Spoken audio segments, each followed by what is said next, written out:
આ તરફ છોટાઉદેપુર લોકસભા બેઠક પરના ભાજપ ઉમેદવાર જશુ રાઠવાએ પણ ફોર્મ ભર્યું છે। ઢોલનગારા સાથે રેલી યોજી કલેક્ટર સમક્ષ તેમણે ઉમેદવારી નોંધાવી। કેન્દ્રીય મંત્રી અર્જુન મુંડા પણ તેમની સાથે હાજર રહ્યા અને તેમણે 6 લાખની લીડ સાથે જીતવાનો દાવો પણ વ્યક્ત કર્યો છે। ભાજપ તરફથી છોટાઉદેપુરમાં ઉમેદવાર છે જશુ રાઠવા અને તેમની સામે છે કોંગ્રેસ તરફથી સુખરામ રાઠવા। તેવામાં તેમની સાથે પ્રદીપસિંહ જાડેજા પણ ફોર્મ ભરતી વખતે ઉપસ્થિત રહ્યા હતા। કેન્દ્રીય મંત્રી અર્જુન મુંડા પણ તેમની સાથે હાજર રહ્યા હતા। 5 લાખ નહીં પરંતુ 6 લાખની લીડ સાથે જીતવાનો જશુ રાઠવાએ દાવો વ્યક્ત કર્યો છે।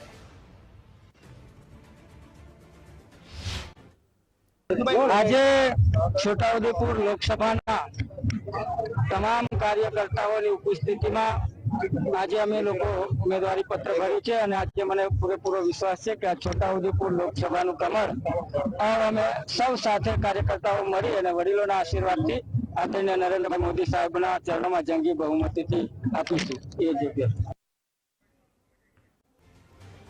છોટાઉદેપુરના ભાજપના ઉમેદવાર જશુ રાઠવા અત્યારે જીતનો વિશ્વાસ વ્યક્ત કરી રહ્યા છે। તેમણે ફોર્મ ભરી નાખ્યું છે। તેમની સાથે કેન્દ્રીય મંત્રી પણ ઉપસ્થિત રહ્યા હતા અને જે ભાજપે ટાર્ગેટ રાખ્યો છે 5 લાખનો તેના કરતાં પણ વધારે એટલે કે 6 લાખની લીડનો જીતનો વિશ્વાસ તેમણે વ્યક્ત કર્યો।